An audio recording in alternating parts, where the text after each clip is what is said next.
La notion de la charia dans le Coran est utilisée dans le sens de la voie. Étymologiquement, la charia signifie une source facile d'accès. Le verbe shara'a veut dire commencer une entreprise. Donc même au niveau étymologique, le mot sharia est multiple. Vous n'avez qu'à consulter l'ouvrage d'Ibn Mandour, Lisan al-Arab, et vous allez voir que l'usage de sharia est multiple déjà au niveau linguistique. L'usage terminologique des spécialistes a été en fonction des auteurs. Parfois, on utilise sharia comme l'équivalent de la révélation, par opposition à la raison. Donc la sharia peut signifier naql, par opposition à l'aql, c'est-à-dire la somme du corpus scripturaire. Voilà. La sharia peut signifier la somme de la révélation, que ce soit le Coran, que ce soit la Sunna.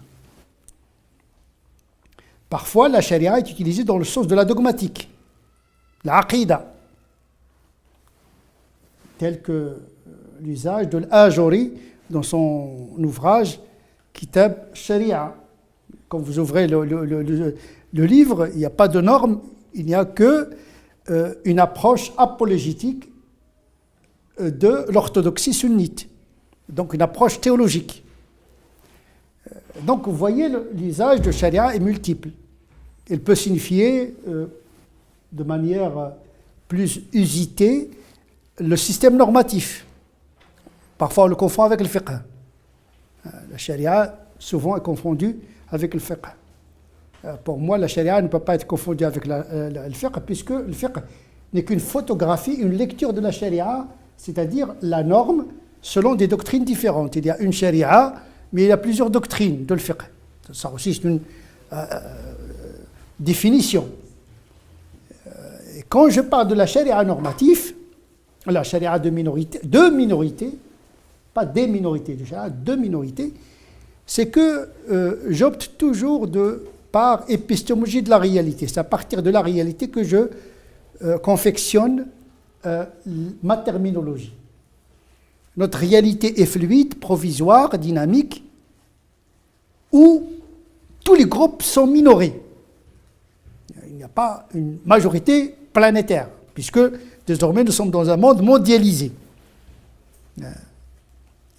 Donc, sortir du paradigme de dominance, d'invariance, de la logique impériale dans laquelle le fiqh classique a été conceptualisé. La réalité a changé, donc il faut inventer de nouveaux concepts. Sharia de minorité, c'est un concept qui résume une théorie normative à partir de la laïcité française comme un laboratoire de l'universalisme du système normatif, rituel, éthique de l'islam. J'utilise parfois la Sharia dans le sens du vouloir normatif de Dieu. Et ça, à ce niveau-là, on est en rapport avec la théologie. Ça veut dire la norme, l'ahkam shar'iyya, les lois normatives, ne sont pas coupées des fondements théologiques. Si l'on considère que la charia est le reflet des noms et des attributs de Dieu. Parce que la loi doit refléter les qualités de Dieu. Se tromper de Dieu, c'est se tromper d'interprétation de sa loi. Donc, cette charia a besoin d'une doctrine théologique a priori. De quel Dieu s'agit-il? De quel vouloir existentiel et normatif s'agit-il? Donc, il y a une équation préalable qui préside à la théorisation de la charia ici et maintenant. Donc je pars d'une singularité laïque pour tester l'universel du système normatif en lien avec ses fondements théologiques. Et donc, tout en traitant une situation d'urgence, l'islam en France, qui intègre la laïcité, l'histoire, la théologie d'acculturation, d'altérité, etc. Donc, il y a des aspects théologiques. Le fiqh classique a été formalisé pour les musulmans, entre musulmans, où le non-musulman est minoritaire. Aujourd'hui, on n'est plus dans une logique califale, on est dans les logiques des États-nations. Donc, le paradigme de philosophie politique ou bien théologie politique a subi une révolution copernicienne. Il ne s'agit plus de peuples, de système politique qui réunit des peuples en fonction de leur ethnie ou de leur religion, mais en fonction d'un projet politique. C'est ce qu'on appelle l'État-nation. Citoyenneté, société, pouvoir, démocratie. Donc on est dans un paradigme de philosophie politique qui nous oblige à revoir le système normatif, c'est-à-dire la légalité. Le musulman croyant, mais il doit agir dans le monde.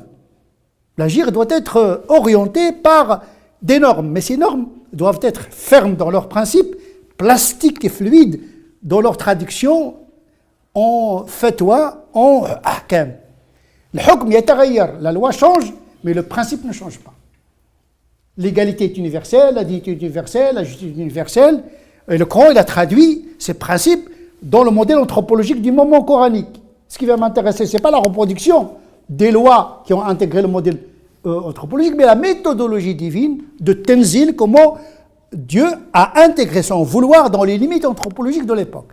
C'est-à-dire que la norme ne correspond pas toujours au vouloir absolu de Dieu.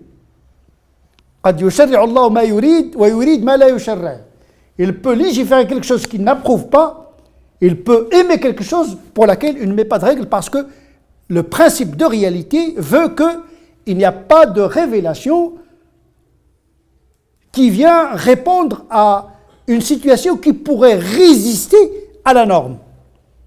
Et Dieu ne cherche pas à être désobéi.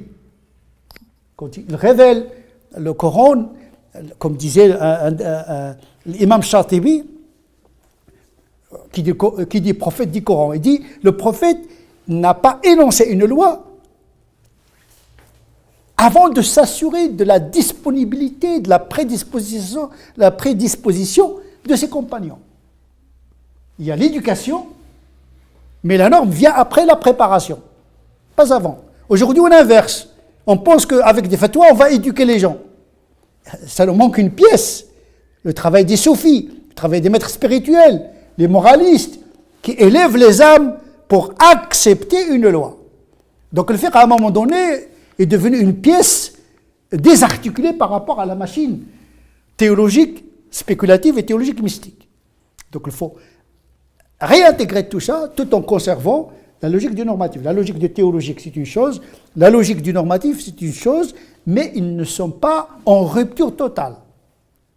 La loi doit verser vers la foi doit motiver la loi. Toute pratique de la loi qui perturbe la foi doit être suspendue, collectivement, individuellement. La norme ici est dynamique, qui intègre le psychologique, le social, le politique, le maslaha, etc., etc. Donc, vous avez une équation à 50 variables. Si vous n'intégrez pas ces variables, vous n'allez pas comprendre la dynamique de la notion de charia comme une norme au service de l'homme musulman. En même temps, au service de l'humanité, parce qu'il faut intégrer l'autre dans l'économie de la charia.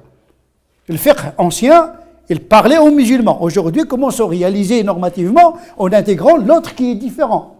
Parce que ma visibilité, mon comportement concerne désormais toute l'humanité, tellement imbriquée, intriquée par les transports, par les moyens de communication.